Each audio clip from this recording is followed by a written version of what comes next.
Hi everyone, it's Tracey here from Art Fibre Stitch.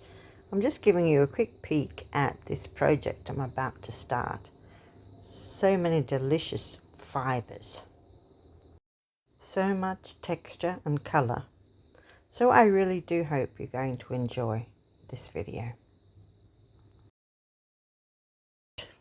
Look at what we're looking at today, fibres again, and different gauzy nets and threads and all kinds of stuff. Now that's a piece of scrim, and that's a piece of linen.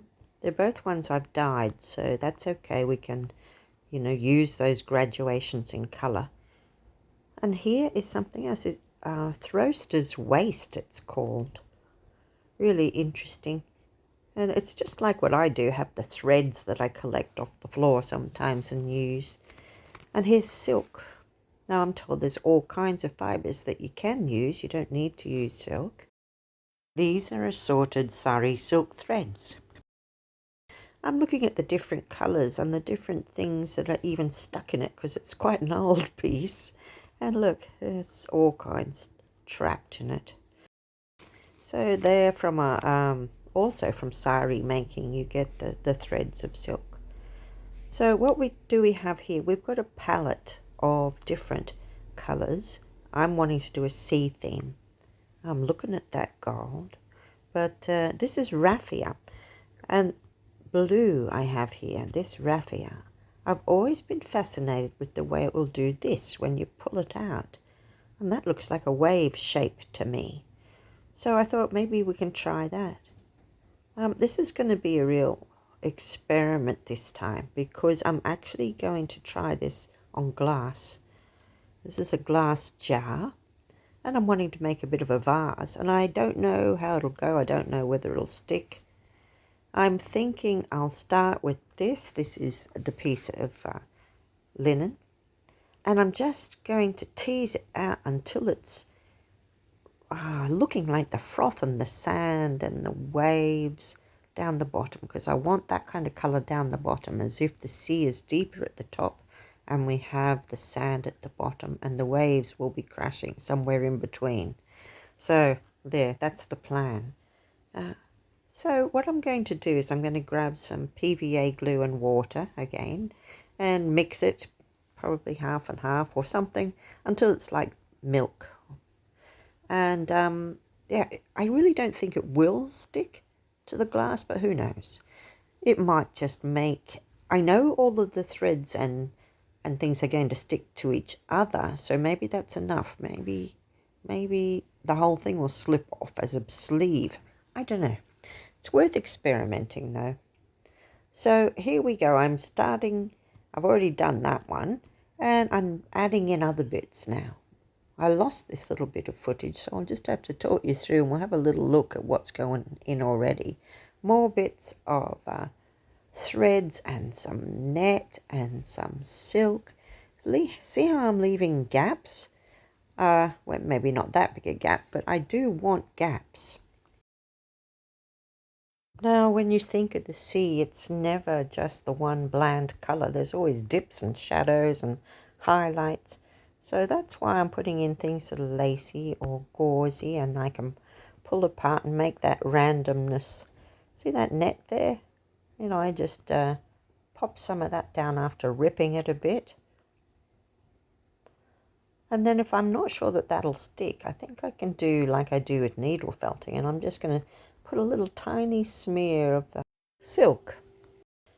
And all these layers will be glued before and after they go down. And I think that they will all meld together. This is my wish. So look at this one here. This is a bit of tatting, lace making. So from an old doily.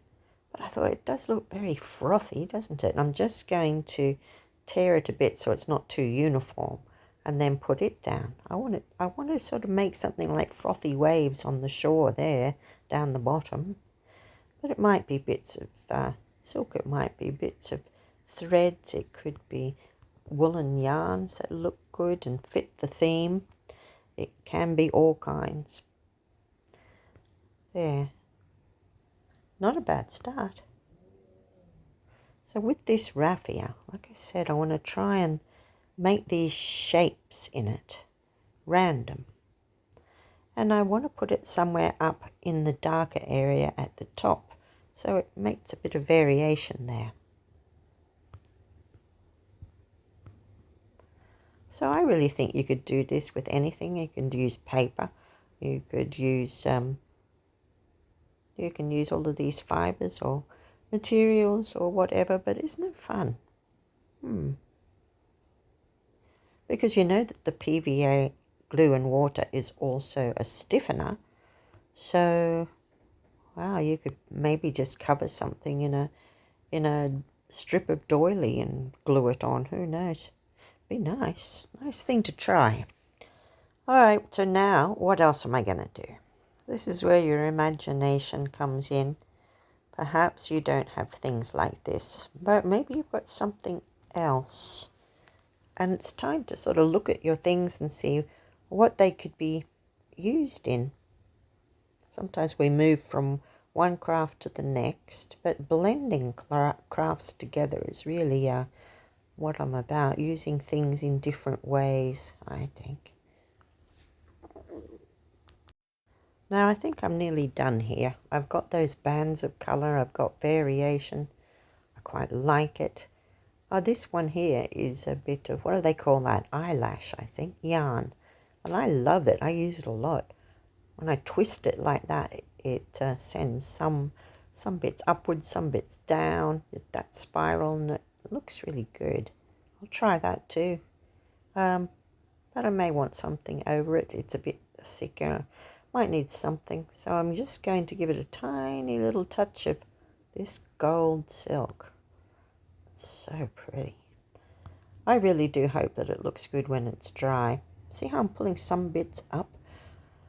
It's a fine mesh, but I can also do thicker bits, and I've got little lines coming up as if bits of green are poking through. It's broken up that shoreline.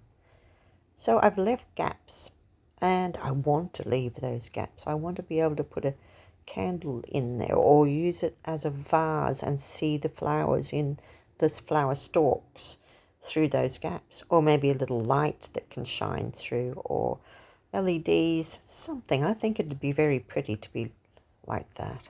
So I'm going to leave it. No, I'm not. I really can't stop. You know, this is out here. It's drying time. I've got it on a piece of plastic outside where it can drip merrily.